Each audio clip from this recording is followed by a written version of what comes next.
Bhujbal original असतील तर त्यांनी राजीनामा देऊन दाखवावा। निवडणुकीत भुजबळांनी महायुतीशी गद्दारी केली, सुहास कांदे यांचं वक्तव्य समोर येते। भुजबळ यांनी ओबीसी दुकान मांडलं असून फक्त भुजबळ घराण्याचा विकास केला असा आरोप देखील सुहास कांदे यांनी केलेला आहे। सुहास कांदे यांच्याशी बातचीत केली आमचे प्रतिनिधी कुणाल भोईटे यांनी। पाहूयात।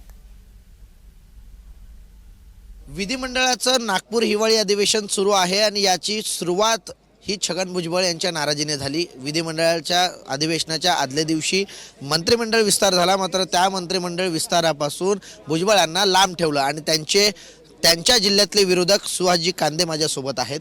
सर, भुजबळांना बाजूला केलं गेलं, मंत्रिमंडळ विस्तारापासून नाराज आहेत ते, त्यांना कुणी बाजूला केलं असावं असं तुम्हाला वाटतं? मला असं वाटतं की त्यांनी लोकसभेमध्ये महायुतीच्या विरोधात केलेलं काम, नाशिक लोकसभा आणि दिंडोरी लोकसभा, त्याच्यामध्ये दोन्ही लोकसभेला आलेलं अपयश, त्यांनी केलेलं विरोधात काम, विधानसभेमध्ये महायुतीच्या विरोधात केलेलं काम, याचे सगळे पुरावे आम्ही वरिष्ठांकडे दिले आणि मला वाटतं त्या पुराव्यांना यश आलं आणि त्यांना त्या मंत्रिपद नाकारलं। भुजबळ नाराज आहेत, मला पक्षापासून एकाकी केलं गेलं असं देखील म्हणतात, ते येत्या काळामध्ये राजीनामा देतील?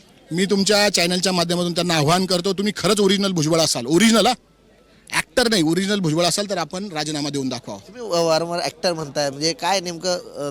ते बघा ना, तोंड कसं फिरवता, नाक कसं फिरवता, चेहरा कसा दाखवता, म्हणून मी त्यांना ॲक्टर म्हटलं। थँक्यू।